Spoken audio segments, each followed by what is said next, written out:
The insistent chirp of my desk calm cut through the rhythmic patter against the glass. I was hunched over a microscope, the world outside reduced to a blur of grey and green through the streaking rain that clung to the windows of the forensic pathology lab. A new slide, another microfiber lifted from a recent case, routine, meticulous, predictable. The calm wasn't. It was the special ring, reserved for the truly unusual, the ones that pulled me from my quiet certainty. User RC here, I answered, peeling off my gloves, the faint scent of antiseptic clinging to my fingertips. Got one for you, User RC. The voice on the other end, belonging to the lead detective on the major crimes unit, was gravelly, tinged with a weariness that spoke volumes before any details were offered. High profile, tech billionaire, Alistair Thorne. He was found dead in his smart home. The place is something else. Alistair Thorne. The name alone was a headline. The recluse, the visionary behind a global empire of interconnected devices, the man who built a fortress of algorithms and reinforced concrete. His home, a legend in its own right, was rumored to be impenetrable, a digital and physical bastion against the outside world. Details, I prompted, already reaching for my field kit, the familiar weight of it a comfort. Apparent gunshot wound. Self-inflicted, or so it looks, the detective said, a pause suggesting he didn't quite believe it himself. Or maybe an inside job. No forced entry. Every system locked down. His personal assistant found him this morning when the daily drone delivery couldn't get through the usual protocol. Inside job or suicide in a house like that usually means something else entirely. I mused, more to myself than to him. I'm on my way. The drive out was a blur of rain-swept highway, my thoughts already piecing together possibilities, discarding them just as quickly. A man like Thorne, living in a self-contained ecosystem, didn't just die. And if he did, it wasn't simple. It was a statement, a meticulously orchestrated final act, or something far more sinister.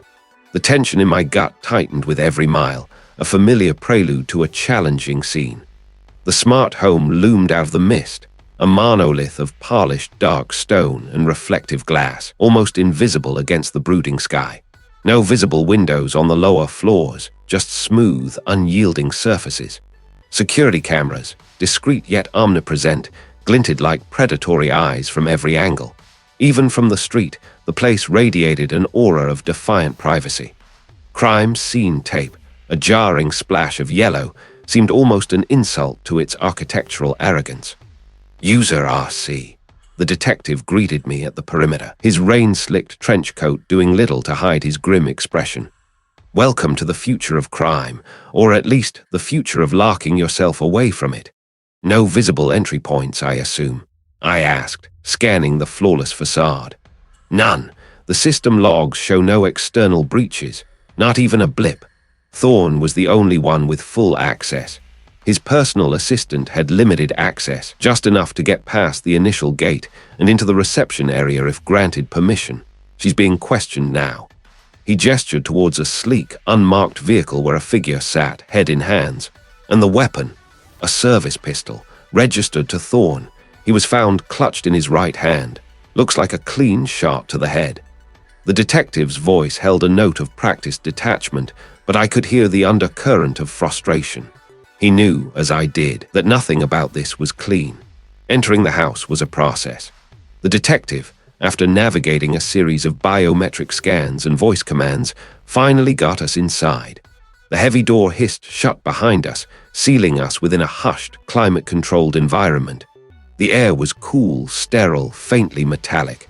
The interior was a study in minimalist luxury, stark white walls, polished concrete floors, indirect lighting that eliminated all shadows. No clutter, no personal touches beyond the occasional abstract sculpture or perfectly placed plant. It felt less like a home and more like a high-tech vault. Studies through here. The detective led the way, his footsteps echoing faintly. The study was a vast space, dominated by a wall-sized display screen that currently showed an intricate network of data points, frozen in place. And there he was. The gunshot wound was immediately visible, a stark, brutal contrast to the immaculate surroundings. His right hand, still gripping the pistol, was contorted, fingers splayed unnaturally around the cold metal. The whole scene screamed violence, yet it was disturbingly tidy. Too tidy. I knelt, my eyes sweeping over every detail, every angle. The blood spatter was contained, mostly around the head, a fine mist on the wall behind him, but remarkably little on the rest of the room. No signs of struggle. No overturned furniture. No scuff marks on the pristine floor. Looks like a textbook contact wound, the detective observed, watching me. Powder burns around the entry point, weapon in hand. No signs of forced entry, all the systems online. Suicide, right? I didn't answer immediately. My gaze lingered on Thorne's hand, the way the pistol was held. It wasn't a natural grip, not for a suicide, not for someone who had just pulled the trigger. The fingers were too loose, too open. The angle of his body slumped, yes, but almost. Arranged. Then there was the desk. No dust, no fingerprints beyond what would be expected from a living occupant. But something was off. The data display on the wall, frozen, showed complex financial projections, a cascade of numbers and graphs. It was meticulous, precise. But next to Thorne's left hand, splayed out on the desk, was a single, crumpled tissue. It was almost perfectly centered, not casually discarded, and it was bone dry. My mind raced. A contact wound, a weapon in hand, no forced entry, the perfect suicide, or the perfect inside job. But the pristine nature of the room, the lack of anything disturbed, combined with that oddly placed, dry tissue and the strange grip on the gun, it just didn't sit right. A man committing suicide, even a meticulously organized one, usually left some sign of internal turmoil, a last-minute fumble, a moment of human chaos. This was too clean, too composed. Suicide or not, I finally said, my voice low. This scene is telling a story, but I don't think it's the one we're being shown. The detective grunted, running a hand over his tired face. What do you mean? Everything points to a singular conclusion. I replied, standing slowly, taking in the full scope of the room again. But sometimes, when every piece of evidence lines up too perfectly, it means someone else took the time to arrange it that way. The question isn't just how he died, but why someone went to such lengths to make it look so simple. I looked at the frozen data on the screen, then back at the slumped figure of the tech billionaire. An impenetrable smart home, an impassable crime scene. I had a feeling this case was going to be anything but simple. This wasn't just a murder. It felt like a meticulously crafted deception designed to defy forensic analysis. And I was determined to unravel every single thread. The image of the tech billionaire, slumped in his impassable smart home, still played on a loop in my head. An impenetrable system, a flawless security record, yet there he was, undeniably dead. My gut clenched. This wasn't just a murder. It felt like a meticulously crafted deception designed to mark the very idea of forensic analysis. The drive across the city felt longer than usual, the persistent drizzle turning into a proper downpour that hammered against the windshield. Each rhythmic thwack of the wipers seemed to echo the questions swirling in my mind. The uniformed officers at the scene had looked at the pristine environment, the lack of forced entry, and probably started writing their reports with words like inside job or acquaintance. They'd look for the obvious, the easy narrative, but my job was never about easy.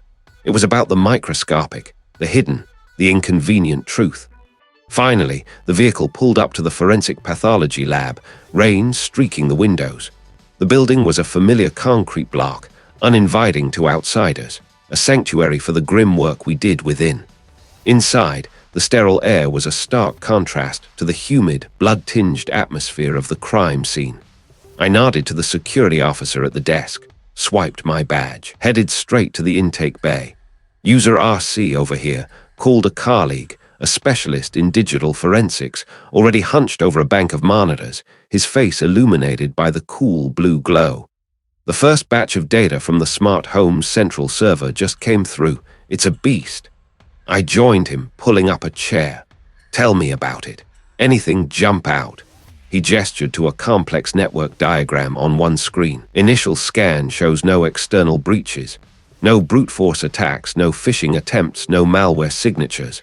The system's integrity appears absolute, just like the owner designed it. He paused, rubbing his jaw. But that's the problem, isn't it? If it's absolute, how did someone get in? Or out, I mused, leaning closer. Keep digging into access logs. Not just external, but internal. Who logged in when, from which device? Look for anomalies in user patterns, even minor ones. A door sensor tripped for a millisecond too long, a climate control adjustment at an unusual hour. Anything that deviates from the billionaire's established routine. And I mean anything. Got it, he replied, already typing furiously, his fingers dancing across the keyboard. This system recorded everything. Every light switch, every temperature change, every door lock cycle. It's a gold mine or a labyrinth, depending on how you look at it. My attention then shifted to the physical evidence. The victim's body had been transported to the examination room. I donned my protective gear scrubs, gloves, masked the familiar ritual, a quiet preparation for the grim task ahead. The lead examiner, a seasoned professional with calm, steady hands, was already beginning the external examination. User RC, the examiner acknowledged. Entry wound appears to be from a single-edge blade, deep penetration to the chest. No exit wound. Time of death is consistent with the preliminary estimates from the scene. I approached the examination table, my gaze sweeping over the body. The billionaire, once a titan of industry, now lay still, a stark reminder of human vulnerability. His clothing, meticulously preserved and bagged at the scene, was laid out on an adjacent table. A designer suit, expensive but unostentatious, now bore the grim evidence of the attack. Any signs of struggle? I asked, my voice muffled by the mask. The examiner carefully rotated the victim's left arm, revealing a faint abrasion on the forearm. Minor defensive wound, perhaps, not extensive. No broken nails, no significant bruising on the hands or knuckles. He didn't put up much of a fight, or he didn't have the chance. That was the first flicker of unease. A man known for his meticulous nature, his paranoia about security, living in a fortress, yet he offered minimal resistance. It didn't quite sit right. I leaned closer, examining the abrasion. It was superficial, almost like a graze, not the deep gouges or frantic scrapes I usually saw from someone fighting for their life. Let's get comprehensive swabs, I instructed. Under fingernails around the wound, any exposed skin. Hair and fiber collection, front and back, head to toe. Pay particular attention to the collar and cuffs. I paused, my eyes tracing the clean, unruffled lines of his suit jacket, and checked the soles of his shoes. Any trace evidence that might have been tracked in or out from another location. Even if the house seemed sealed, we can't assume. As the examiner worked, meticulously collecting samples, I focused on the wound itself. The clean, precise nature of the stab wound indicated a sharp, thin blade, wielded with significant force and intent. But something about the blood spatter pattern, or rather the lack of a typical pattern, bothered me. At the scene, it had seemed contained, almost too neat, confined mostly to the immediate area around the body. Did you notice anything unusual about the blood distribution at the scene? I inquired the examiner, who had also been present earlier. Not overtly, he replied, carefully bagging a hair sample. It was mostly pooled beneath him, with some transfer to the immediate floor, consistent with a single deep stab while he was already falling or prone. Falling or prone. My mind replayed the scene. The slumped figure almost peacefully settled in his chair. If he was falling, there should have been more dynamic spatter. If he was prone, why the single defensive wound? It felt staged. The word echoed in my mind, making me question myself. Staged. Am I jumping to conclusions? Am I seeing things that aren't there because I expect them to be complicated? I took a breath. No, this was my gut, a quiet hum of discord. The lack of struggle, the clean wound, the contained blood. It felt too perfect for a violent, unexpected attack. Then, as the examiner carefully removed the victim's expensive watch, something else caught my eye. On the underside of his wrist, near where the watch band had rested, was a faint, almost imperceptible discoloration. It wasn't a bruise, not exactly, more like a faint, pale smudge. "Hold on," I said, leaning in closer, pointing with a gloved finger. "What's this?" The examiner peered at it. "Looks like a minor pressure mark, perhaps from the watch itself or something similar." Or something else entirely, I murmured, my internal alarm bells ringing a little louder now. It was too pale, too diffuse for a typical watch mark, and it wasn't symmetrical with the band. It was a subtle, almost invisible detail, the kind most people would dismiss. But in my line of work, the smallest details often told the biggest lies. I felt a surge of determination. The easy conclusions were already dissolving under the weight of these small, nagging inconsistencies. This wasn't just a murder. This was a puzzle designed to be unsolvable, and I was just starting to collect the pieces. The rain lashed against the windows of the forensic pathology lab, each gust rattling the panes like a persistent, frustrated ghost. It was a fitting soundtrack, I thought, for the puzzle that lay before me. The smart home, with its impassable contradictions, had followed me back here, its silent taunts echoing in the sterile hum of the ventilation system. My corner of the lab was already an organized chaos. Evidence bags, meticulously numbered and sealed, covered every available surface. There were dozens of them, each holding a fragment of the victim's last moments, his impenetrable fortress now spilled out and catalogued. A technician, a quiet sort with an uncanny eye for detail, was already at work under a stereo microscope, his breath fogging the eyepiece slightly as he examined a clump of fibers. I nodded to him, a silent acknowledgement of the marathon we were both embarking on. I peeled off my outer layers, the scent of antiseptic and something vaguely metallic already clinging to my clothes. My personal locker, tucked away in the back, held my usual lab coat, crisp and white, a stark contrast to the grime of the crime scene. Slipping it on, I felt a familiar shift, a transition from observer to analyst.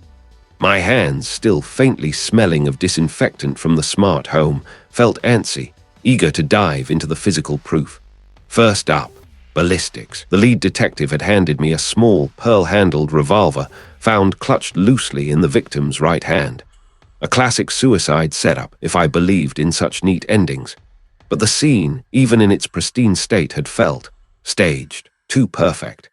"Let's get this done," I muttered, heading for the ballistic examination station. The weapon itself, a .22 caliber, was placed gently into a secure mount. I loaded a blank and fired it into the water tank, collecting the test bullet. Then, with careful precision, I extracted the projectile recovered by the crime scene unit from the wall opposite where the victim had been found. It was a small, deformed piece of lead, but enough to work with. I set both the test bullet and the recovered projectile under the comparison microscope. The ballistics technician, a seasoned veteran who'd seen more bullet casings than most people had heart dinners, joined me. He adjusted the light source, his brow furrowed in concentration. "All right, user RC, what's our story here?" he questioned, his voice a low rumble. "Victim found with this, 22 in his hand, apparent self-inflicted wound, bullet found in the wall," I explained, gesturing to the scope. "Let's see if they dance." My eye went to the recovered projectile first. It was heavily deformed, but the rifling marks, the subtle grooves left by the barrel, were still visible.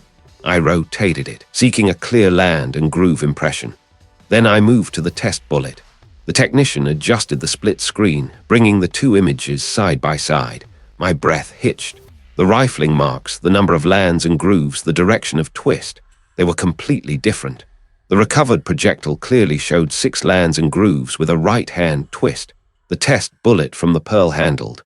22, 5 lands and grooves, left-hand twist. "Hold on," I said, leaning closer, my internal alarm bells now blaring like a full-blown fire drill. "Run that again, just to be sure." The technician, sensing my shift in tone, meticulously realigned everything, double-checking the calibration. He rotated the bullets again, ensuring every possible angle was examined. But the result remained undeniable, starkly visible on the screen. "User RC," he answered, his voice flat. "These don't match, not even close. The projectile we found in the wall didn't come from that. 22. I stared at the screen, a cold knot tightening in my stomach. The weapon found in the victim's hand, the one implicating suicide, was a red herring. It hadn't fired the fatal shot. This wasn't just a discrepancy. It was a fundamental contradiction, ripping a hole right through the initial assessment. The victim had been shot by a weapon that wasn't present at the scene, or at least, not the one everyone thought was present. Okay, I breathed, pushing away from the microscope. My mind raced, trying to reconcile the data. If the 22 wasn't the murder weapon, where was the real one? And why was the 22 planted? Next, I moved to the trace evidence. The fibers collected from under the victim's fingernails, from his clothing, from the floor around the body. The technician had already started on a batch of samples from the victim's shirt. He gently lifted a slide from the microscope, handing it to me. These are from the victim's shirt near the collar, he explained. Looks like a blend, mostly synthetic. Matches the shirt material as expected. I nodded, placing the slide under my own, more powerful microscope.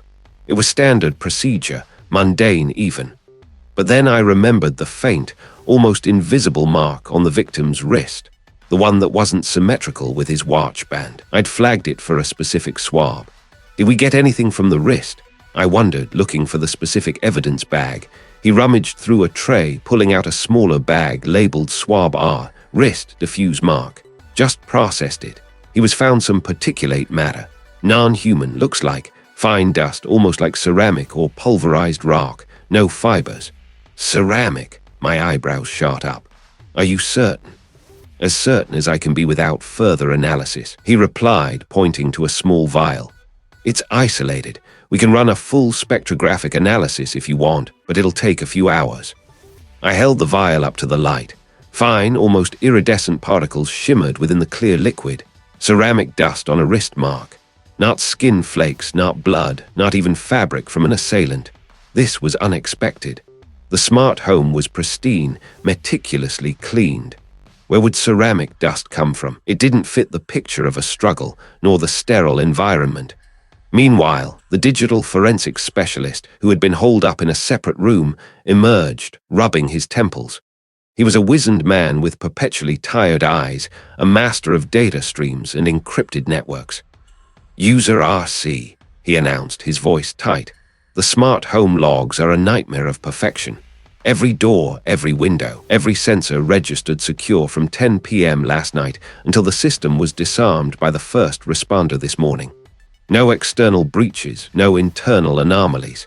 He paused, his gaze meeting mine. Except for one thing, the temperature control in the victim's bedroom. It spiked for precisely 3 minutes, then returned to normal around 3:17 a.m. An anomaly in an otherwise flawless log. Spiked how? I inquired, my mind already trying to connect the dots. From a cool 68 degrees Fahrenheit to nearly 80, then back down. Rapidly. Too rapidly to be a system malfunction. It looks like a manual override or a sudden, massive heat source entered the room and then vanished. A rapid temperature spike, ceramic dust on a wrist, and a planted weapon that wasn't the murder weapon. My head began to throb. The narrative of an isolated suicide was crumbling with every piece of evidence we examined. Each finding, instead of clarifying, only deepened the fog. It was as if someone had meticulously crafted a crime scene designed to defy conventional forensics, a perfectly executed deception. And the terrifying part, it was working. I felt the familiar prickle of doubt, a fleeting thought that perhaps I was overthinking, seeing patterns where there were none. But then I looked at the ballistics report again, the undeniable mismatch, and knew with chilling certainty that this wasn't an accident. This was deliberate. And it was just beginning. It was as if someone had meticulously crafted a stage play, every prop, every piece of scenery, designed to tell a specific, misleading story. And I was the audience expected to believe the performance. My head throbbed, a dull pulse echoing the relentless rain streaking the windows of the forensic pathology lab. Outside, the world was a blur of grey. Inside, the fluorescent lights hummed, casting a sterile glow on my workstation. I leaned back in my chair, rubbing my temples. The rapid temperature spike, the ceramic dust on Thorne's wrist, the obviously planted weapon that wasn't the murder weapon, they all screamed orchestration.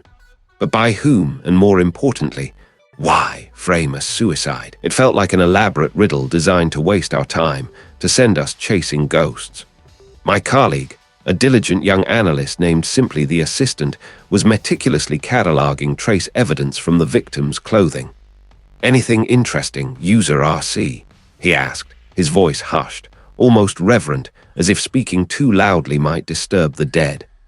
"Just more questions," I mumbled, pulling the digital microscope's eyepiece closer. I was re-examining the fibers found on the suicide weapon, a high-end, bespoke letter opener. The fibers were common cotton, dark blue, consistent with the victim's own dressing gown. Too consistent, almost too perfect. Just then, the chief investigator strode in, his heavy boots echoing on the polished floor. He carried the scent of wet wool and stale coffee. His face was a mask of weary triumph. "User RC, good news. We're making headway on the conventional front. Interviewed the estranged sibling this morning. Heated exchange, apparently. Thorne cut them out of the will years ago. Motive, opportunity, they had a key to the smart home, remember?" I pushed away from the microscope, my eyes narrowing. "And what did the sibling say?" "Denied everything, of course. Claimed they were at a remote cabin upstate, no cell service, fishing, but their story's a little thin. A few inconsistencies in the timeline. We're leaning that way." He paused, looking at me expectantly. "Any definitive findings on my end that might corroborate?" I picked up a pair of tweezers, nudging a tiny, almost invisible speck on a slide. "Corroborate what exactly?" "That the sibling used a letter opener to stab Thorne multiple times, then cleaned it, wiped their prints, and left it for us to find." I paused, letting the sarcasm hang in the air. "Because if that's the theory, I'm afraid I have nothing that fits." The chief investigator's brow furrowed. "Come on, user RC. Don't tell me IRS still hung up on the suicide angle. We both know that's bunk." "No, I'm not hung up on the suicide angle. I'm hung up on the truth," I countered, my voice sharper than I intended. The letter opener was wiped clean. Not a single identifiable print, not even partials in the fibers. They're consistent with Thorne's own dressing gown. Why would a killer meticulously wipe a weapon clean, then leave fibers from the victim's clothing on it? It's either incredibly sloppy or incredibly deliberate. He sighed, running a hand over his close-cropped hair. "Deliberate, then, to throw us off, to make us think it was Thorne." "Perhaps," I conceded, though I didn't believe it. "But I also found this." I pointed to the slide under the microscope.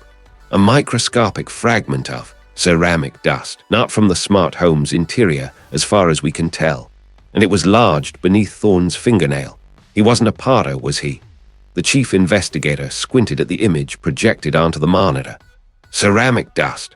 What does that even mean? It means he might have struggled with someone who had ceramic dust on their hands, or he scratched a surface that was recently coated in it. It's not consistent with the siblings' remote cabin or Thorne's immaculate smart home. I paused, letting the implication sink in. It points to an unknown element. His jaw tightened. All right. Keep digging. We're also looking at Thorne's business associates. He made a lot of enemies in the tech world. A recent deal went sour. A rival lost millions. We're interviewing the CEO of that competing firm tomorrow. I nodded, making a mental note. Business rivals. Another conventional path. While the chief investigator left, muttering into his comms unit, I found myself staring at the rain-streaked window again. The city lights blurred through the water, fragmented and distorted. It was how I felt about the case, too many pieces, none of them fitting together into a coherent picture. I turned my attention back to the body itself, specifically the clothing Thorne was wearing. The dressing gown, as expected, was high quality, made of a fine, tightly woven cotton. But as I ran my gloved fingers along the lapel, I felt a slight, almost imperceptible tackiness. I took a sample, prepared a new slide, and placed it under the electron microscope. The initial scan showed a cluster of unfamiliar particles, not fibers, not dust. Under higher magnification, their crystalline structure became clear. They were metallic, but not a common metal. I ran a quick elemental analysis. The readings came back, a jumble of unfamiliar percentages, dominated by something I hadn't expected. A specific, industrial-grade lubricant commonly used in heavy machinery and robotics. A type of grease, really. My breath hitched. Industrial lubricant. On a billionaire's silk dressing gown, in an immaculate smart home. This wasn't something I'd pick up walking through a park or even in a typical urban environment. This was specific. This was outside. The chief investigator returned later that afternoon, a triumphant smirk on his face. We've got something solid on the business rival. The CEO of that competing firm. His alibi for the night of the murder is shaky. He claims he was at a private club, but the doorman can't recall seeing him leave until much later than he stated. And we found a history of aggressive threats against Thorne after that deal collapsed. He was practically beaming. So, the business rival had a motive, a weak alibi, and a history of aggression. We're bringing him in for questioning tomorrow. I looked at him, the heavy feeling of the discovery weighing on me. And what if I told I found evidence that suggests the killer was handling heavy machinery just before or after the murder? His smile vanished. What are I talking about? A specific industrial lubricant, a very distinct blend, on Thorne's dressing gown. It's not something found in his home, nor is it associated with the business rival's typical environment. This isn't the kind of residue I'd pick up in a private club or an executive office. I held up the image from the electron microscope, the strange, crystalline structures glowing faintly on the screen. This points to a very different kind of location. A workshop, a factory floor, perhaps even an underground bunker. The chief investigator stared at the screen, then at me, his face slowly turning from triumph to frustration. User RC. Are I absolutely sure? We're talking about a tech billionaire here. He had no hobbies involving heavy machinery, no known connections to industrial sites. The evidence is right here, I stated, tapping the screen. This lubricant isn't typical. It's specialized. It contradicts the idea of a clean, corporate hit or a family dispute. It screams manual labor, grime, something far removed from Thorne's world. He ran a hand through his hair again, a gesture of exasperation. But it doesn't fit. We have a viable suspect, a motive, a shaky alibi. Ira telling me this CEO, who spends his days in boardrooms, suddenly decided to go play with heavy machinery before stabbing Thorne. I'm telling I the evidence doesn't fit your narrative. I corrected, my voice firm. It's pointing us away from the obvious suspects, away from the tidy explanations. It's pointing us towards something far more complex. Flash of doubt flickered through me. There was I overthinking it. There was I chasing ghosts, ignoring the simpler, more human motives. Maybe the lubricant was transferred accidentally. Maybe it was an old stain. But no, the analysis was clear. It was fresh, recently deposited. This is getting ridiculous, the chief investigator muttered, his voice laced with annoyance. Ira always finding these anomalies. We need concrete answers, user RC, not more riddles. He turned and stalked out, leaving me alone in the sterile silence, the rain still lashing against the windows. The tension in the lab was palpable, a heavy weight pressing down on me. I knew I was right. The evidence was irrefutable. But convincing them, pulling them away from their neat, conventional theories, felt like trying to stop a runaway train with my bare hands. The impossible crime was becoming less about how it was done, and more about who was clever enough to leave so many contradictory breadcrumbs. The dull thrum of the ventilation system was the only sound accompanying the relentless drumming of rain against the windows of the forensic pathology lab. Each drop seemed to punctuate the silence, a constant reminder of the world outside, a world that currently wanted to believe a simple, convenient narrative. But I knew better. I stood amidst the gleaming steel and humming machines, the last words of the detective still echoing in my mind, a challenge thrown down, an unspoken dare. Prove it, user RC. And I would. I moved with a practiced efficiency, the frustration of the earlier confrontation sharpening my focus. The evidence lay waiting, cold and impartial, yet screaming contradictions. First, the ballistic nightmare. I returned to the reconstruction bay, a specialized area equipped with high-speed cameras, laser trajectory mapping, and a three-dimensional imaging system. The victim's body, or rather, its digital twin derived from exhaustive scans, floated eerily on the main display, translucent and precise. I loaded the bullet fragments, painstakingly recovered from the scene, into the micro-CT scanner. The machine word, its internal mechanisms a symphony of precision, capturing every striation, every microscopic deformation. The data streamed into my workstation, rendering a perfect, three-dimensional model of the projectile. It was a standard caliber, nothing exotic, yet its story was anything but. Next, I fed in the entry and exit wound data, also meticulously scanned and mapped. The entry point, a neat perforation just above the clavicle. The exit, a ragged tear high on the back, near the shoulder blade. On the surface, it looked like a clean, upward trajectory. The initial reports, based on visual assessment, supported this, but visual assessment was a lie in this case. I activated the ballistic reconstruction software. Lines of light, representing potential trajectories, began to populate the digital space around the victim's form. I calibrated the software with the bullet's unique characteristics and the known points of entry and exit. The system began its calculations, attempting to find a plausible path. A knot tightened in my stomach as the first results flashed. The software, usually so definitive, presented a series of red flags. The trajectory, based on the actual internal path revealed by the scans, was not a simple upward angle. It was a complex curve, almost as if the bullet had changed direction mid-flight. I zoomed in, rotating the digital model, scrutinizing every millimeter. "Impossible," I muttered, the word tasting like ash. The entry point, the internal path, and the exit point simply did not align with a single, straight line of fire from any plausible position within the room. If the bullet entered here and exited there, its path inside the body should have been a straight, albeit angled line. Instead, the software highlighted a distinct deviation, a gentle arc that defied the laws of physics as they applied to a projectile fired from a firearm. I ran the simulation again and again. I adjusted parameters, checked for calibration errors, even recalibrated the entire system. Each time, the result was the same. The bullet's internal path was fundamentally inconsistent with a direct shot. It was as if the projectile had been fired, then, while still within the victim, had been subtly redirected. But how? What force could do that without leaving catastrophic, undeniable evidence of intervention along the wound channel? There was none. No secondary impact, no internal ricochet, no bone fragmentation that would explain such a curve. It was a ghost trajectory, a meticulously engineered paradox.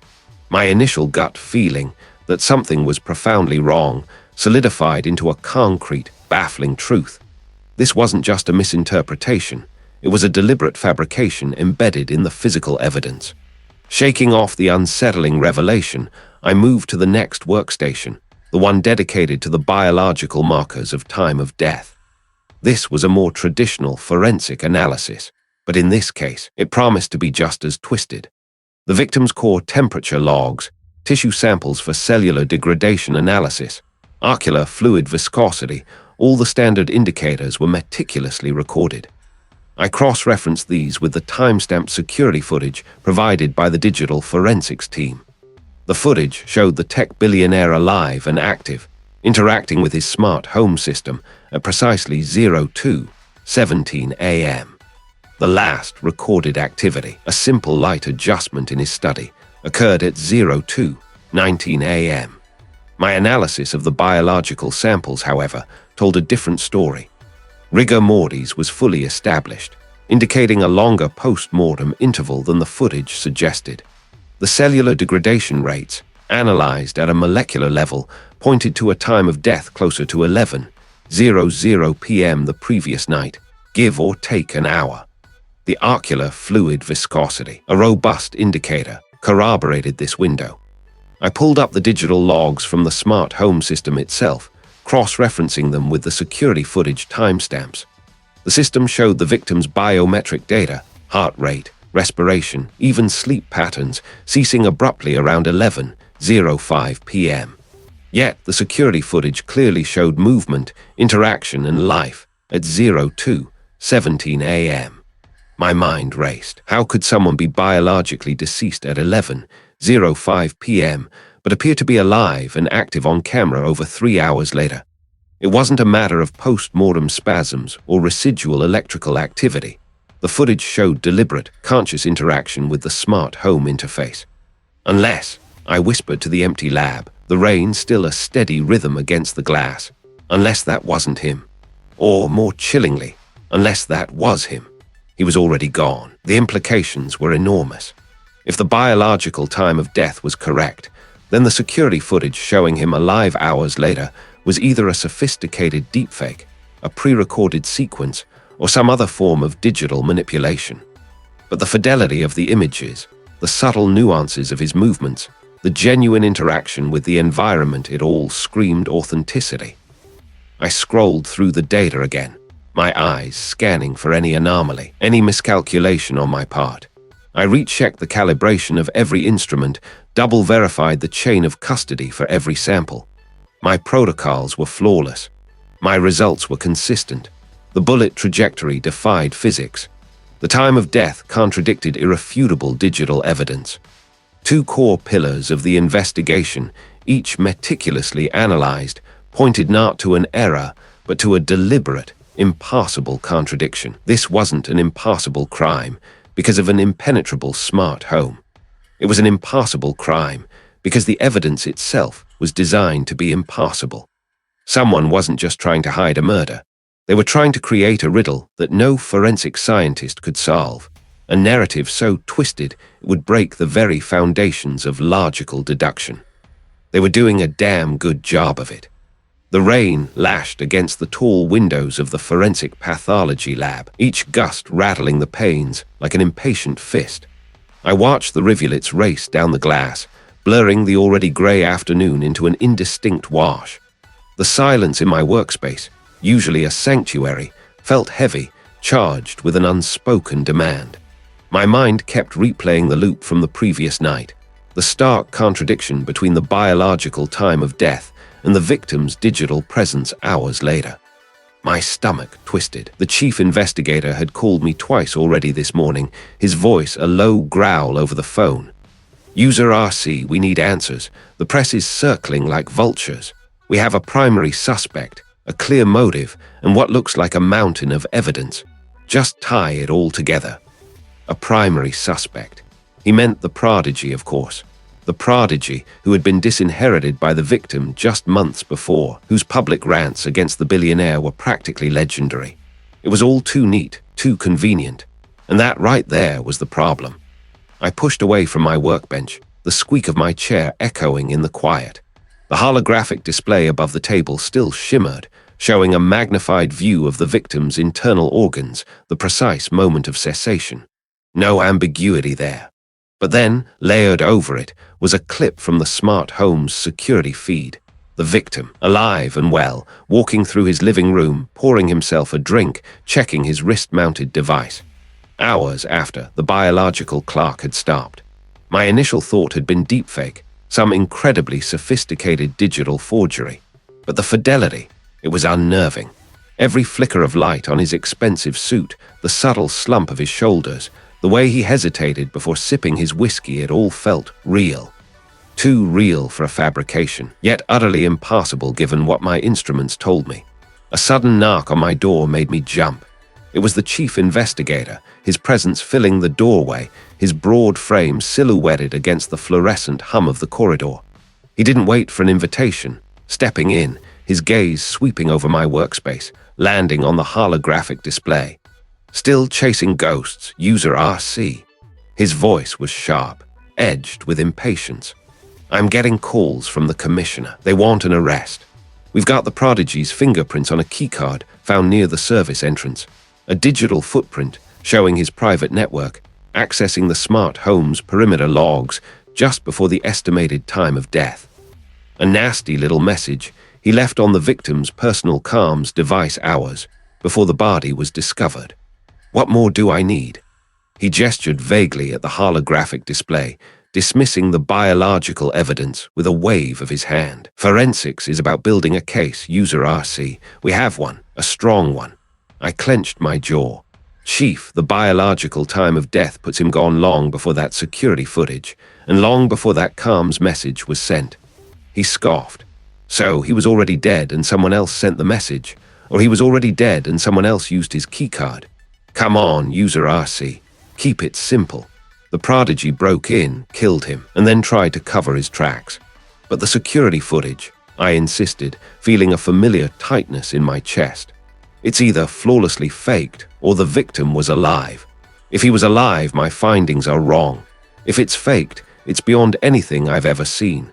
And how does that tie into a keycard with the prodigy's print and a calm's message from the victim's device, sent after he was biologically deceased? The chief investigator sighed, running a hand over his close-cropped hair. Look, I respect my thoroughness, user RC, but sometimes Arkham's razor applies. The simplest explanation is often the correct one. The prodigy had motive, means, and now we have direct evidence placing him at the scene. Just connect the dots. He turned to leave, then paused at the door. We need a report by end of day. Something concrete. The door clicked shut, leaving me in the oppressive silence once more. Connect the dots. His words echoed, but they felt less like a directive and more like a challenge. The darts weren't connecting. They were actively repelling each other. I walked back to the workbench, my gaze drifting over the other items I'd collected from the scene. A small, intricately designed data chip, no bigger than my thumbnail, had been found tucked beneath a loose floorboard in the victim's study. It was blank, wiped clean, but its unique serial number was etched into my memory from the initial scan. It belonged to a series of experimental prototypes developed by the prodigy during his time working for the victim, a detail that had been overlooked in the initial processing, dismissed as a discarded component. Too perfect. Then there was the trace of a specific synthetic lubricant, found on a single hinge of the victim's secure vault door, a lubricant known to be custom formulated for a proprietary locking mechanism that only the prodigy had worked on years ago. Again, too perfect, an almost nostalgic calling card, and the calm's message itself. I pulled it up on a secondary display, a terse, dismissive text from the victim's device, sent to the prodigy, ending with a final, cutting sentence. You'll never get another dime from me. This is the end. The tone was perfectly consistent with the victim's known personality, but the timing, it was a cruel twist of the knife, sent after the victim was gone. This wasn't just evidence. This was a narrative meticulously constructed. Every piece, from the keycard to the lubricant, from the data chip to the calm's message, screamed the prodigy did it. But the very perfection of it, the way it all fit together so flawlessly, was exactly what made me doubt. It was a story told with such precision that it felt rehearsed, staged. My earlier dismissal of a staged scene, of a deception so elaborate it would defy forensic analysis, began to crumble. What if the digital footage wasn't a deepfake intended to mislead about the victim's appearance, but rather a pre-recorded sequence or a sophisticated digital avatar designed to create a false timeline? A ghost in the machine, acting out a final scene. And what if all this evidence pointing to the prodigy wasn't left behind by a panicked killer, but carefully placed by someone else? The idea was audacious, terrifying. Someone wasn't just trying to commit a murder. They were trying to write a script, ensuring every forensic discovery would lead to one inescapable conclusion: the prodigy. I felt a surge of adrenaline cutting through the fatigue. This wasn't about connecting the dots anymore. This was about finding the invisible hand that had placed them. I had to go back, not just to the raw data, but to the assumptions I'd made, the narrative I'd been fed. The pressure from the chief investigator faded into background noise. The prodigy was being framed, and I was going to prove it. The rain outside continued its relentless assault, mirroring the storm brewing within me. The rain lashed against the windows of the forensic pathology lab, each gust rattling the panes like an impatient spirit. I watched the rivulets race down the glass, blurring the already dim cityscape into an impressionistic smear. Connect the dots. The detective's voice echoed in my head, a low, thrumming annoyance. But the darts, as I'd told myself just hours ago, weren't connecting. They were actively repelling, marking my every attempt to force a coherent narrative from the chaos. I paced the sterile floor, the hum of the ventilation system, a monotonous counterpoint to the drumming rain. My gaze swept across the meticulously organized benches, each holding its own grim secret. The victim's personal effects, bagged and tagged, sat on one, looking utterly out of place in their mundane familiarity. A sleek, minimalist watch. A pair of reading glasses with a barely perceptible scratch on the left lens. A half-eaten protein bar, still in its wrapper, found on the nightstand. Each item told a small, unremarkable story that refused to coalesce into the larger, impassable one. The crime scene itself had been a masterpiece of contradiction. An impenetrable fortress, breached without entry, a struggle with no signs of resistance, and a death that defied the very laws of physics, or so it seemed. Every piece of evidence I'd analyzed, the lack of forced entry, the biometric larks uncompromised, the pristine state of the smart home security logs screamed inside job while simultaneously denying it. The internal surveillance footage showed nothing amiss. The exterior cameras, likewise, recorded only the empty night. It was as if the victim had simply ceased to be without external intervention. My frustration simmered, then boiled. I stopped by the main work surface, my hands clenching into fists. I'd gone over everything 3 times, 4, maybe 5. Each time the data spit back the same infuriating circular answers. It felt like I was being led down a rabbit hole, but the rabbit hole had no exit, just an endless loop. "This is ridiculous," I muttered, the sound swallowed by the lab's cavernous quiet. I leaned over the microscope, its twin eyepieces staring back at me like unblinking eyes. Below it, still mounted on a slide, was a fiber I'd almost dismissed. A single, dark strand, barely a millimeter long, retrieved from the cuff of the victim's silk pajama shirt. When I first found it, I'd catalogued it, photographed it, and then set it aside. It was a common synthetic, likely polyester or nylon, dark gray, unremarkable. The victim had a cleaning service, a valet, a personal assistant. Any number of people could have inadvertently shed a fiber like that. It had been deemed insignificant in the initial sweep, a background noise in a symphony of confounding data. But now, staring at the blurred reflection of my own tired face in the glass, insignificant felt like a challenge. What if the noise was the signal? What if the very commonness was the point? With a sigh, I adjusted the focus, the tiny fiber snapping into sharp relief. I started increasing the magnification, slowly, methodically, scrolling through the levels. The fiber grew thicker, its surface revealing minor striations, typical of mass-produced synthetics. Nothing. My eyes burned. I rubbed them with the heel of my hand, then leaned back into the eyepieces.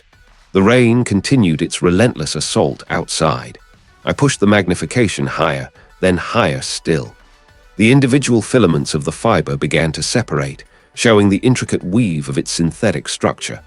My fingers twitched on the adjustment knob, nudging it just a fraction.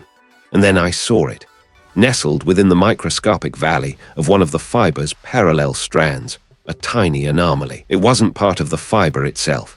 It was an inclusion, a foreign particle, almost invisible to the naked eye, even under standard lab magnification. It was no larger than a speck of dust, but its shape was distinct, angular, almost crystalline, and its color, it shimmered with an iridescent quality, a faint, almost metallic sheen of deep violet blue. My breath hitched. This wasn't dust. This wasn't a random speck of lint. I'd seen enough particles in my career to know the difference. This was something specific, something manufactured. I zoomed in further, pushing the microscope to its absolute limit for this type of sample. The tiny fragment resolved into a complex, layered structure. It wasn't organic. It wasn't a mineral. It looked almost like a flake of paint, but not just any paint. The edges were too clean, the layers too uniform, and that specific, almost ethereal violet blue was unlike anything I had ever catalogued from a standard residential environment. My mind raced. Where would such a particle come from? It wasn't from the victim's clothes, his furniture, his car. I knew his meticulously curated environment. Every surface, every material in that smart home had been catalogued, analyzed, scanned. Nothing like this. A sudden, sharp memory surfaced. A detail I'd filed away as curious but irrelevant. The detective had mentioned a small, custom-built drone, a security prototype the victim had been tinkering with. It was designed to patrol the interior, a silent sentry. It had been found in a damaged state, tucked away in a utility closet, the damage attributed to an accidental fall during a test flight.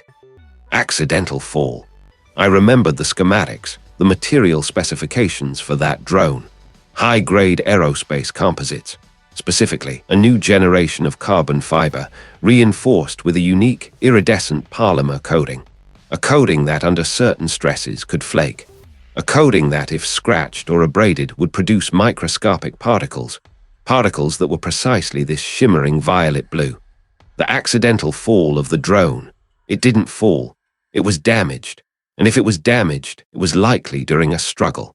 A struggle that the surveillance footage didn't show. A struggle that left no other trace. But the fiber was on the victim's pajama cuff. If the drone was damaged during a struggle and this particle came from the drone, then the drone must have been involved directly with the victim. It implied proximity.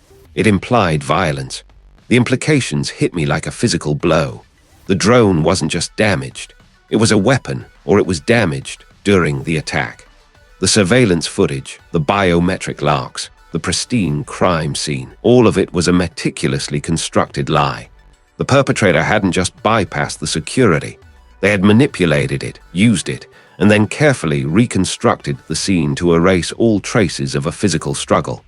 And in their haste or overconfidence, they'd missed this one infinitesimal particle. The insignificant fiber was a pinprick in the perpetrator's flawless deception. It wasn't just a clue. It was a chisel, ready to crack open the entire meticulously crafted illusion. The darts weren't repelling anymore. This tiny, iridescent speck was the first true connector, and it changed everything. Connect the darts. The detective's voice echoed in my head, a low thrum against the backdrop of the storm. For days, the darts had been scattered, disparate, refusing to form any coherent picture. But something had shifted. A tiny, almost imperceptible tremor in the perfect facade. I turned back to the bank of monitors, the glow reflecting in the polished steel of the lab benches. My fingers hovered over the keyboard, a familiar dance of anticipation and dread. The smart home system logs, painstakingly extracted and decrypted, scrolled across the main screen. They told a story of undisturbed domesticity, of doors remaining locked, sensors unbreached, and internal environmental controls maintaining a steady, unwavering rhythm. It was a flawless narrative, too flawless. My gaze settled on a particular timestamp, roughly an hour before the system registered the victim's demise. I'd flagged it before, a fleeting curiosity dismissed as a system hiccup. A fractional dip in the ambient temperature sensor in the victim's study, barely 1/10 of a degree, followed by an immediate, perfect recalibration. It was the kind of detail most forensic analysts wouldn't even bother to log, let alone investigate. But the detective's words, combined with the sheer impossibility of the physical evidence, had clawed at that dismissed detail, pulling it back into focus. "Too clean," I muttered, my voice a low rumble in the quiet lab. Everything about the digital footprint was too clean. No errant ping, no failed authentication attempt, no ghost in the machine. It was a carefully curated performance. I dove back into the raw data stream, bypassing the pretty graphical interfaces and system summaries. I needed the noise, the static, the underlying electromagnetic signatures that even the most sophisticated digital scrubbing couldn't entirely erase. I ran a series of deep scan algorithms, pushing the forensic software to its limits, looking for anomalies in power consumption, micro fluctuations in network traffic, any faint echo of an intrusion that had been expertly masked. Hours bled into one another, the rhythmic hiss of the rain outside matching the monotonous hum of the lab equipment. My eyes burned, tracing lines of code, filtering through terabytes of data. Doubt gnawed at me. Was I chasing phantoms? Was the killer truly this brilliant, or was I just overthinking a simple, brutal act? Then a flicker. Not a direct hit, but a ripple. Deep within an archived diagnostic log, usually only accessed by manufacturer-level technicians, I found it. A faint, highly encrypted data packet, compressed and fragmented, designed to appear as corrupted system data. It wasn't part of the smart home's native operating system. It was an external injection, and it carried a timestamp that correlated precisely with that fractional temperature dip. My breath hitched. This wasn't a hack in the traditional sense, not a brute force entry. This was an elegant, surgical insertion. A remote command sequence designed to activate, perform a task, and then self-destruct, leaving behind only the illusion of corrupted data. But what task? And how did it relate to the impassibility of the physical evidence? My mind raced. If the digital systems were compromised, not by direct entry, but by remote manipulation, then the physical evidence could also be a fabrication. I recalled the blood spatter patterns contradictory, some suggesting a close-range attack, others a wider arc. And the viscosity, something that had bothered me from the first examination. I pulled up the high-resolution images of the blood spatter from the crime scene, zooming in on individual droplets. Under the powerful microscope, I'd noted a peculiar, almost gelatinous quality to some of the smaller spatters, a slight unevenness in their drying pattern, unlike typical impact spatter. I had attributed it to environmental factors at the time, or perhaps a unique property of the victim's blood. Now, I wasn't so sure. I retrieved the minute blood samples from cold storage. Using a specialized spectral analysis tool, I began scanning for chemical markers. Normal human blood would have a predictable profile. What I found sent a jolt through me. Trace elements, polymers, and an adhesive residue inconsistent with natural blood coagulation. It wasn't entirely synthetic, but it was modified. Real human blood, yes, but mixed with something else, designed to alter its physical properties, perhaps its drying time, its adherence, its very appearance when splattered. The killer wasn't just smart, they were meticulous, audacious. The remote command sequence, the modified blood, it began to coalesce. What if the killer hadn't needed to physically enter the house to commit the act? What if the house itself had been used against its owner? I remembered the non-matching fiber, a synthetic filament found clinging to a book on a nearby shelf, far from the primary struggle. It had no obvious connection to the victim, the house, or any of the initial suspects. I'd logged it as a potential contaminant, an insignificant outlier. Now it screamed for attention. I retrieved the fiber sample. Under the electron microscope, its composition was complex, a polymer matrix interwoven with microscopic metallic threads, not a common fabric. It felt industrial. I ran a cross-reference against known materials, not just textiles, but manufacturing components, specialized equipment. The database pinged, a low, triumphant chime in the otherwise silent lab. The fiber matched a composite material used in miniature robotic actuators and high-pressure aerosol delivery systems. My breath hitched again. Robotic actuators, high-pressure aerosol delivery. The pieces slammed into place with a terrifying clarity. The fractional temperature dip in the logs could have been caused by the brief operation of a small, heat-emitting device. The encrypted data packet was the remote trigger. The modified blood, delivered by a high-pressure aerosol system, perhaps a miniature, disposable drone or a pre-placed device, designed to spray the blood in patterns that mimicked a struggle, creating the contradictory spatter. The non-matching fiber, a fragment from that very device, left behind by design or accident. The killer hadn't broken into the impenetrable smart home. They had weaponized it. Or rather, they had used it as a stage for a meticulously crafted illusion. Every contradictory piece of evidence, every impossible scenario, wasn't a mistake. It was deliberate.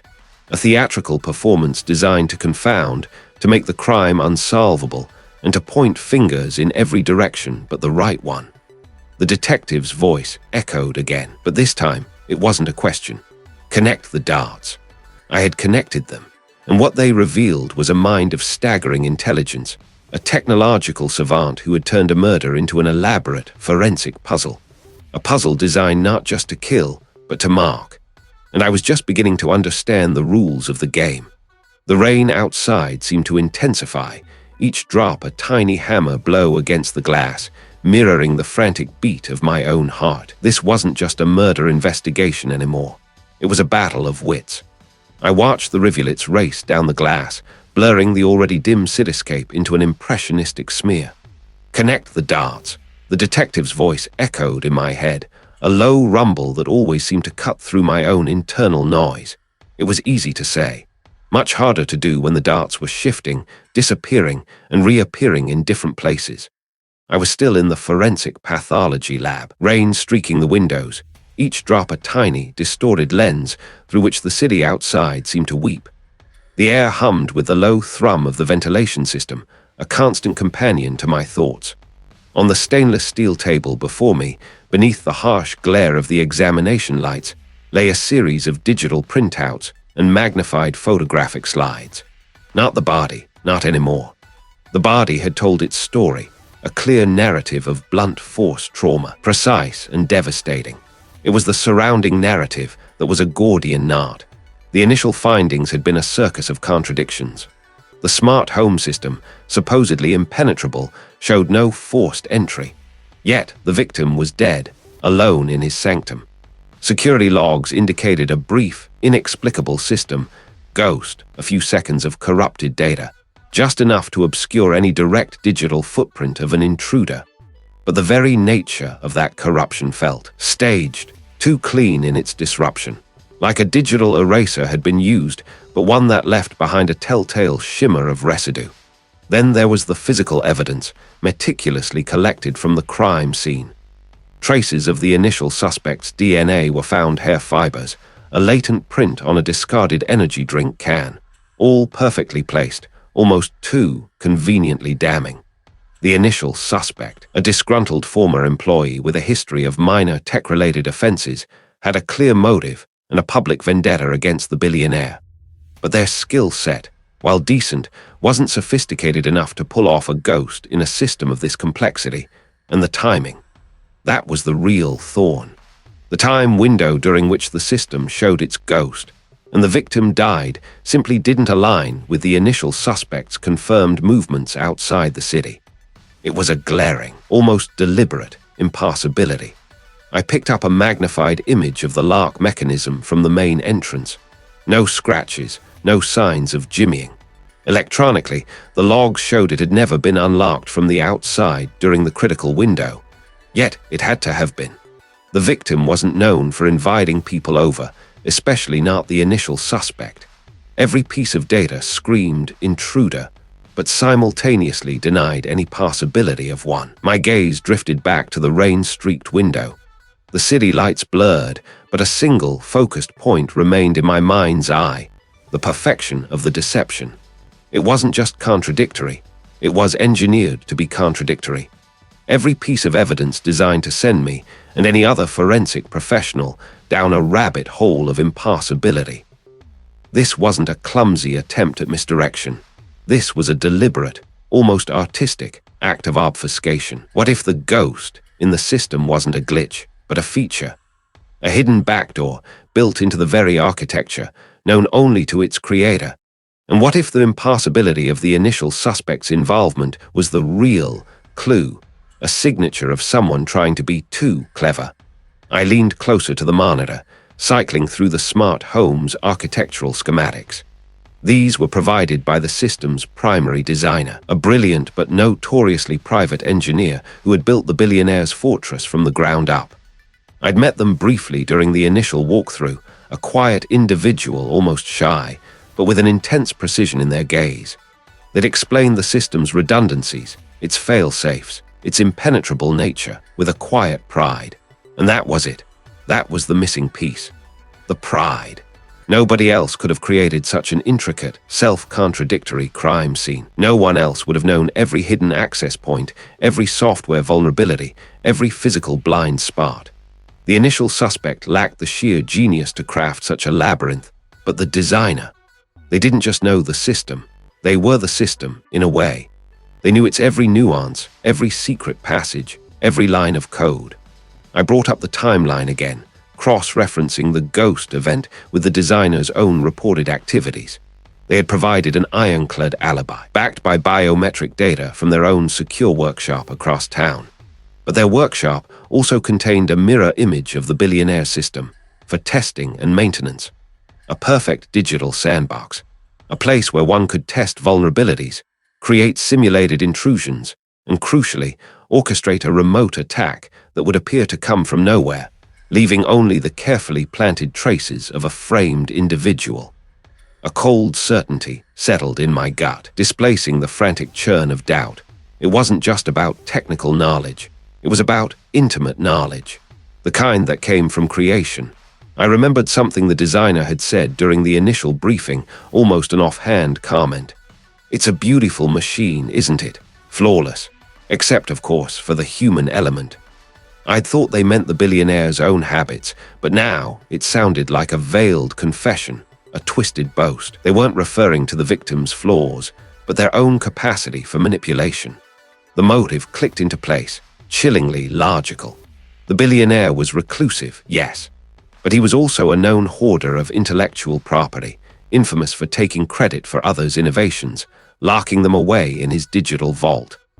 What if the impenetrable smart home wasn't just a commission, but the designer's magnum opus, a creation the billionaire had claimed as his own, without proper recognition or compensation? The designer, a genius starved of acknowledgement, might have seen the system not as a protector, but as a cage. A cage built by their own hands, trapping their own brilliance. And what better way to reclaim that brilliance, to prove ultimate mastery, than to turn the cage against its owner, to dismantle the impenetrable from the inside out, leaving behind a crime so perfectly baffling it would scream their intellectual superiority to anyone capable of truly seeing it. The framing of the initial suspect was just another layer, another misdirection in a grand, twisted performance.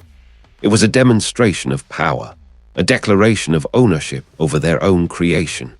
The rain outside intensified, a drumming against the glass that now felt like a frantic heartbeat. The person who had provided the schematics, knowing full well I would eventually pore over them, searching for the truth they had so carefully hidden in plain sight. I felt a shiver, not of fear, but of profound, unsettling recognition. The game had been played on a different field entirely, a field of intellectual warfare, with the crime seen itself as the weapon. I knew now. I finally knew. My hands trembled slightly as I reached for my communication device. The detective needed to hear this, and they wouldn't believe me at first. But I had the darts now, and I knew exactly how to connect them. I watched the rivulets race down the glass, blurring the already dim cityscape into an impressionistic smear. Connect the darts. The detective's voice echoed in my head, a low rumble that had burrowed deep, rattling around my skull for days. It wasn't a request.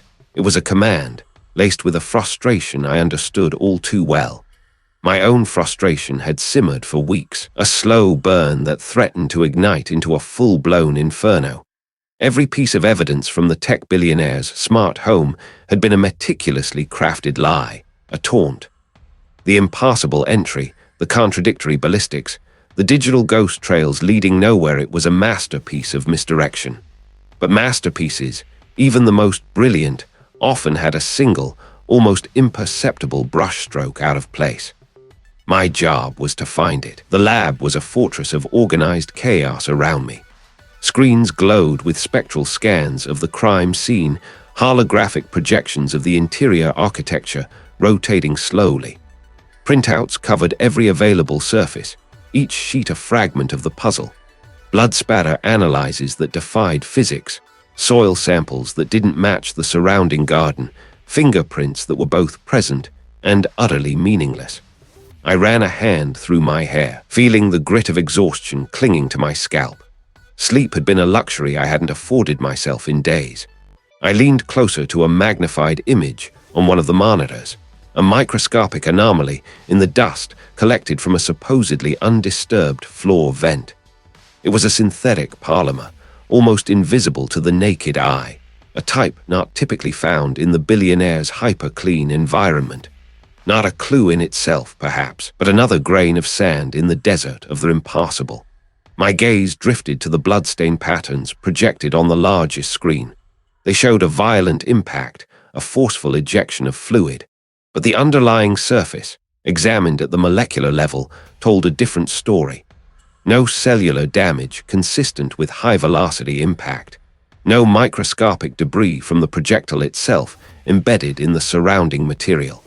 It was a perfect illusion, a macabre painting. User RC, I murmured to myself, tracing the outline of a particularly deceptive spatter with my finger on the screen. They wanted you to see a struggle, They wanted you to see a blunt force trauma. The killer had understood forensic science, had likely studied it. They had anticipated every test, every analysis, every assumption. The blood wasn't spattered in the traditional sense. It had been applied. Carefully, methodically, using a specialized device to mimic the fractal patterns of high-velocity impact. The consistency, the viscosity, the drying time all engineered to deceive. My initial analysis, and the subsequent wait that doesn't add up moments, had been the first crack in their perfect facade. The trace elements in the blood had been just slightly off, a whisper of a chemical not found in human hemoglobin. I pulled up the report on the smart home's access logs. The system showed no forced entry, no unauthorized logins. The doors had been locked from the inside, the security protocols unbreached. It was the linchpin of the locked room mystery. But I remembered the subtle electromagnetic interference detected in the initial sweep, dismissed at the time as a minor glitch. What if it wasn't a glitch? What if it was a fingerprint? I pulled up the schematics for the billionaire's bespoke smart lock system. A complex network, yes, but not infallible. Every system had a backdoor, even if it was unintended. The interference, I now believed, was a residual signature of a targeted electromagnetic pulse. Not one designed to break the lock, but to trick it. To simulate a valid internal command, making the system believe it was being opened and relocked by its legitimate owner from within, when in fact, the killer had already slipped out. A ghost in the machine, leaving no digital trace because the system itself had been momentarily convinced of its own operation. This was the killer's genius, not brute force, but elegant subversion. They didn't break the rules. They made the rules break themselves. The soil samples. That had been a particularly frustrating detour. A mix of local loam and a distinctly foreign, highly specific volcanic ash, found only in a remote region thousands of miles away. It had been a red herring, a deliberate plant to send us chasing phantoms. But the quantity, it was too small to be accidental, too precise. And the way it was distributed, a faint dusting on a window sill, not tracked in from outside. It hit me then, a cold wave of realization that had me gripping the edge of the desk. The volcanic ash wasn't from the killer's shoes. It was from their tools. A fine abrasive, perhaps, used to subtly alter a surface, to create a specific kind of wear that would point to a false narrative, or maybe to clean something. My eyes darted to the magnified image of the synthetic polymer from the floor vent, and then to the ballistic report that showed a bullet trajectory that made no sense given the assumed positions. What if the bullet wasn't fired from that position? What if the trajectory was simulated using a different method, a different kind of propulsion that left behind these minute traces? I felt a tremor of doubt. There was I building a house of cards. There was I seeing connections where there were only coincidences. The killer was brilliant, yes, but could one person orchestrate such a complex web of deception, accounting for every variable, every forensic test? My mind reeled for a moment, second-guessing the intricate narrative I was constructing. Perhaps I was overthinking it, chasing an elaborate ghost when the truth was simpler, more brutal. No, the deliberate layering, the precise inconsistencies, they were too perfect to be random. This wasn't a simple murder with botched cover-up. This was a calculated performance. I pulled up the spectral analysis of the synthetic polymer again, and then cross-referenced it with known industrial applications. My breath hitched. It was a component in certain advanced, high-precision cleaning agents. The kind used to prepare surfaces for delicate sensor calibration. The volcanic ash, the synthetic polymer, the simulated blood spatter, the electromagnetic ghost in the smart lock, each a separate thread designed to confuse, to misdirect. But now, in the relentless glow of my screens, they began to weave into a single, terrifying tapestry. The killer hadn't just committed a murder. They had engineered an entire crime scene. They had used specialized tools, not to destroy evidence, but to create it, to manufacture a narrative of chaos and impossibility. The polymer for cleaning surfaces of residual traces, the volcanic ash perhaps as a fine abrasive, or a component in a cleaner that left a false trail. The EMP to manipulate the smart home system, the device to mimic blood spatter. It wasn't about what was missing from the scene. It was about what was added. The billionaire's fatal flaw wasn't in his security, but in his choice of enemy. An enemy who understood systems, who understood deception, and who understood the very science I practiced. I stared at the collected data, a slow, grim smile spreading across my face. The darts weren't just connected, they formed a clear, undeniable picture. The killer's genius was their undoing. In their meticulous efforts to leave no real trace, they had left behind 1,000 manufactured ones, each a clue in itself. I had the how. Now, all I needed was the who, and the irrefutable proof to back it up. The rain lashed against the windows of the forensic pathology lab, rain streaking the windows, each gust a percussive reminder of the storm brewing both outside and within me. I stood by the stainless steel counter, my fingers tracing the outline of the final report. The cool metal offered little comfort against the heat of the certainty building in my gut. Every piece, every microscopic fiber, every pixel of data had clicked into place. The killer hadn't just committed a murder. They had orchestrated a performance, a grand, grotesque ballet of misdirection designed to ensnare the innocent and mark the very foundations of forensic truth. My eyes scanned the section on the blood spatter, or, as I now knew it, the applied blood. The previous analysis, the initial assumptions, had been so expertly manipulated. The fractal patterns that suggested a high-velocity impact, the very signature of a brutal assault, were not the result of force. They were the meticulous work of a specialized device, a kind of miniature, high-pressure sprayer designed to atomize blood into precisely those patterns. The killer had painted the scene, not created it through violence. We'd found the microscopic residue of the device's nozzle, a faint chemical signature embedded in the older, deeper layers of the bloodstains, something no genuine spatter would have. It was a detail so minute, so audacious, that it screamed of premeditation and a chilling understanding of our methods. A tap on the door broke my concentration.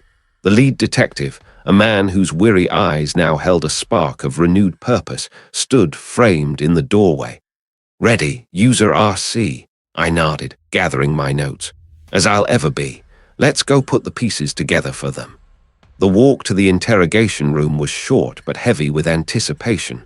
My mind raced, replaying every contradictory piece of data, every weight, that doesn't add up moment that had plagued me for weeks. The smart home logs, initially dismissed as erratic, now sang a different tune, a symphony of carefully timed deactivations and reactivations, creating a ghost in the machine. The victim's heart rate monitor, the seemingly random power surges, the perfectly timed security camera glitches. It all pointed to a mastermind, not a random opportunist. The interrogation room was stark, a table separating us from the chief suspect. They sat there, a picture of calm confidence, their gaze unwavering as I entered. They offered a small, disarming smile, the kind that suggested polite exasperation. The lead detective sat opposite them, his partner poised with a notepad, ready to record every syllable. I took my place beside the lead detective, placing my stack of folders on the table with a soft thud. "Thank you for joining us again," the lead detective began, his voice even. "User RC has some new findings he'd like to share." The suspect shifted, maintaining their composed demeanor. "Of course, anything to help, though I'm not sure what more there is to discuss. I've told you everything I know." "We believe you have," I responded, my voice deliberately soft, "but perhaps you've omitted some rather significant details." I opened the first folder, pulling out a laminated photo of the blood patterns. This is what we initially believed to be high-velocity blood spatter, indicative of a struggle, a violent impact. The suspect glanced at it, then back at me, a slight shrug. "Tragic, yes. I assume that's how it happened." "It's how you wanted us to assume it happened," I countered, leaning forward slightly. "But the reality is far more intricate. We found microscopic traces of a specific chemical compound, a propellant, embedded deep within the older layers of the blood. It's consistent with a specialized aerosolization device, not arterial spray. Someone carefully applied this blood, creating the illusion of a struggle where none truly existed. A flicker, almost imperceptible, crossed their face, a tightening around the eyes. That's quite a theory.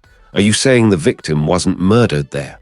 The victim was indeed murdered there, I clarified, but not in the manner you staged. There was no struggle, no defensive wounds on the victim, no signs of forced entry despite the system being overridden.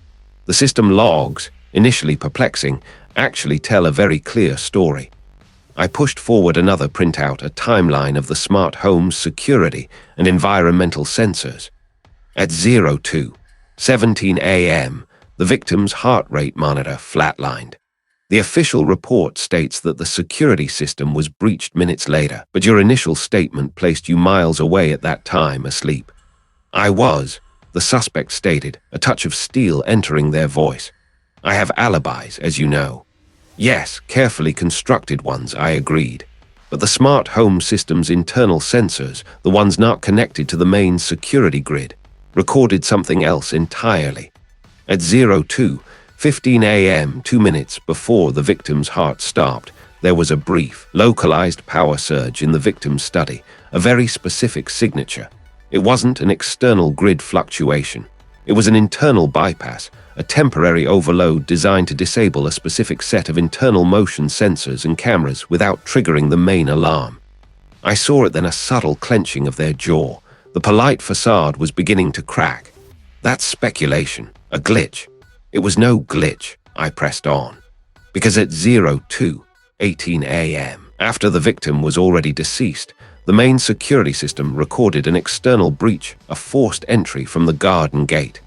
The system then registered motion in the study, followed by the sound of breaking glass, all of it a performance. A staged entry, designed to make it look like someone broke in, struggled with the victim, and then fled, leaving behind a perfectly messy scene. I paused, letting the implications sink in. The lead detective remained silent, watching the suspect intently. The rain outside seemed to intensify, drumming a rhythm against the window. The perpetrator entered before the supposed breach. I continued, disabled specific internal sensors, committed the act, and then orchestrated the break-in to create a false timeline and motive. The blood was applied to mimic a struggle. The glass was broken from the inside. The smart home system, your supposed impenetrable fortress, was turned into a stage prop. The suspect scoffed, a brittle sound. You're saying I murdered the victim, then broke into my own house to make it look like someone else did? That's absurd. For a fleeting second, their confident dismissal made me question if I was overreaching, if the elaborate theory was too perfect. But then I remembered the tiny, almost invisible scratch on the internal lock mechanism, a scratch that could only have been made by someone forcing it outward from the inside, not by an intruder trying to get in. Not absurd, I corrected, my voice firm, calculated, and the final piece of the puzzle, the victim's personal access card. It was found near the body, indicating the killer might have used it, but forensics revealed something else. The card was wiped clean, completely sterile, save for one microscopic fingerprint on the very edge, a print that belongs to you. I pushed a final, magnified image across the table. Not smeared, not smudged. A pristine print, as if you held it carefully, then wiped it clean, missing just the slightest edge. The suspect stared at the image, their eyes widening almost imperceptibly. Their controlled breathing faltered. The polite smile was gone, replaced by a mask of raw, seething fury. The careful architecture of their deception, built layer by painstaking layer, was crumbling before their eyes, exposed by the relentless logic of science. The silence in the room stretched, thick with unspoken accusations, and the chilling unraveling of a monstrous truth. The rain hammered against the reinforced glass of the forensic pathology lab, each gust sending rivulets cascading down the panes, blurring the already dim cityscape into an impressionistic smear. Inside, the sterile hum of the ventilation system seemed to amplify the silence that followed my words. The suspect, seated across the gleaming steel table, still hadn't moved for the almost imperceptible tremor in their jaw.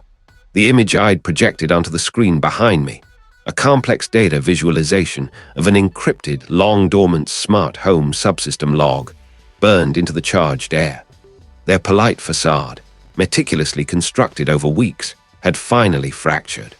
The raw, seething fury that now distorted their features was a stark contrast to the composed professional I'd grown accustomed to. It wasn't the anger of an innocent person, but the rage of a meticulous architect whose masterpiece had been defiled. "That," I stated, my voice cutting through the quiet, "is the original system log from Thorne's environmental control unit, buried 3 layers deep, a failsafe even I, his chief security architect, must have forgotten about." I watched their eyes, narrowed now, darting between the screen and me. It shows the precise moment the internal climate was altered to accelerate decomposition, to push back the apparent time of death by a crucial 4 hours.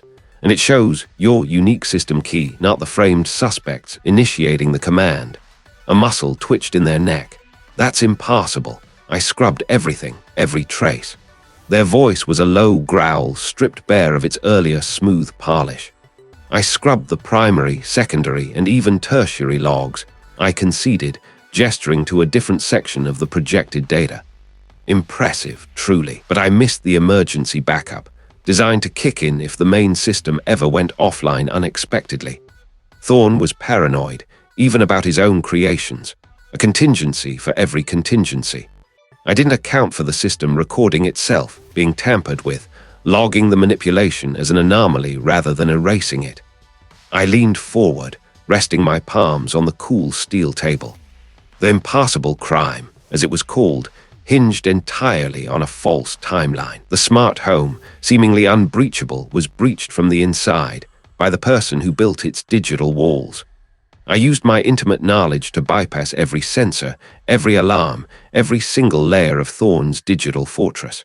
I knew where the blind spots were, where the redundant systems lay dormant, waiting.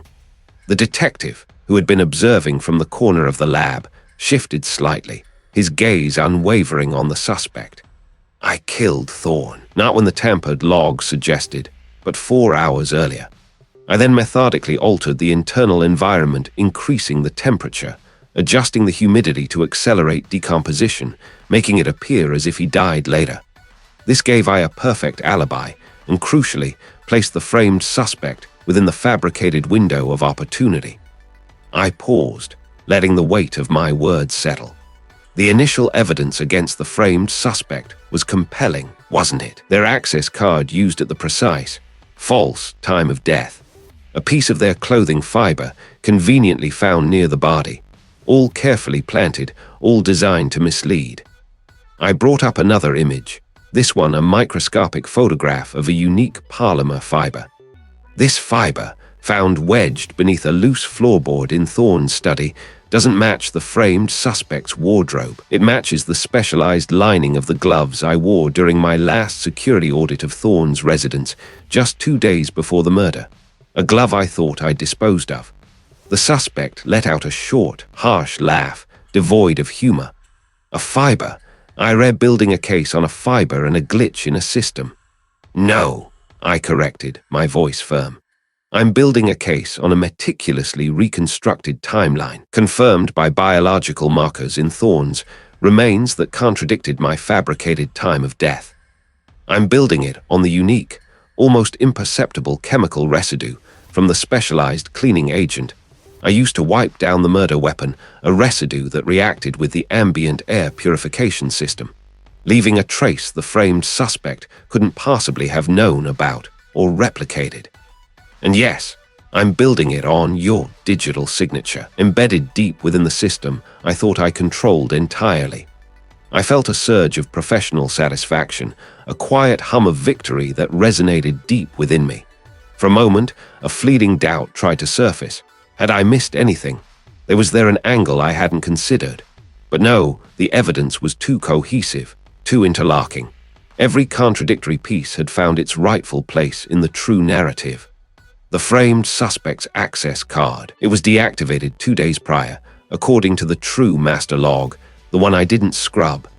I reactivated it remotely for precisely 3 minutes at the fabricated time of death, just long enough to create a digital ghost. I was thorough, almost brilliantly so, but I underestimated the tenacity of truth and the microscopic details it leaves behind. The suspect pushed back from the table, the chair scraping loudly against the polished concrete floor. Their eyes, now wild and desperate, darted around the lab, searching for an escape that wasn't there. The rain outside seemed to intensify, matching the storm brewing within the suspect. "I won't make this stick," they spat, their voice cracking. "It's circumstantial. It's insane." "It's forensic science," I countered, meeting their gaze. "And it's irrefutable. Every piece of contradictory evidence, every impossible scenario, was a deliberate act of misdirection. The smart home wasn't impenetrable. It was weaponized by its own architect. The framed suspect was innocent, a pawn in my elaborate scheme to acquire Thorne's latest, groundbreaking research I knew he would never willingly share. The detective stepped forward then, his voice calm but authoritative. "It's over. I have the right to remain silent. Anything I say can and will be used against I in a court of law." As the detective recited the familiar litany, the suspect's shoulders slumped. The mask of fury dissolved into something akin to utter defeat. The careful architecture of their deception, built layer by painstaking layer, had finally collapsed. Later, as the police escort led the perpetrator out into the relentless downpour, I stood by the window, watching the tail lights disappear into the city's mist. The framed suspect would be released, their name cleared. Justice for Thorne, meticulously unearthed from the smallest, most overlooked details, was finally unveiled.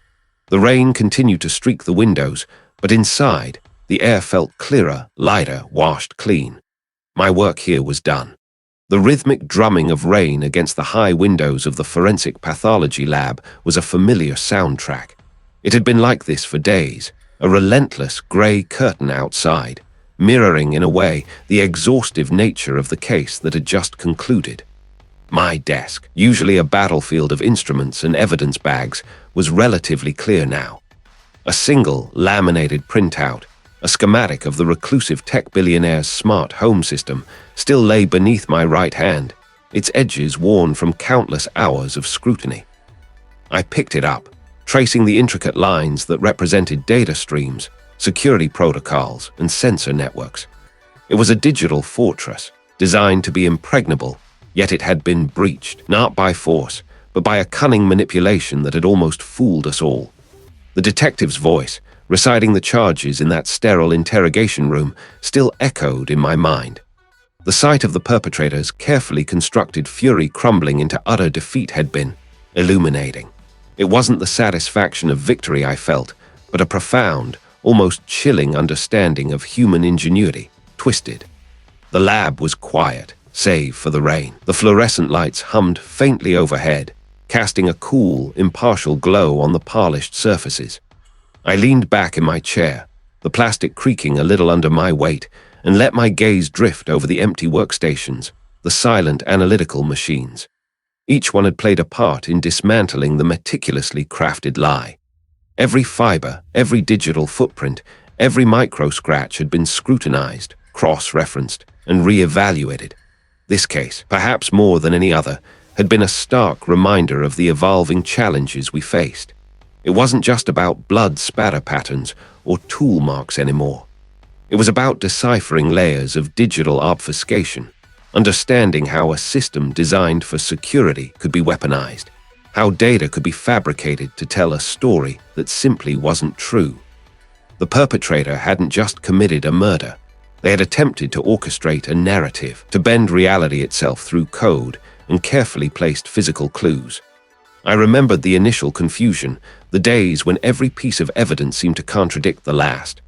My own doubts had gnawed at me, a cold worm in my gut. Had I missed something fundamental?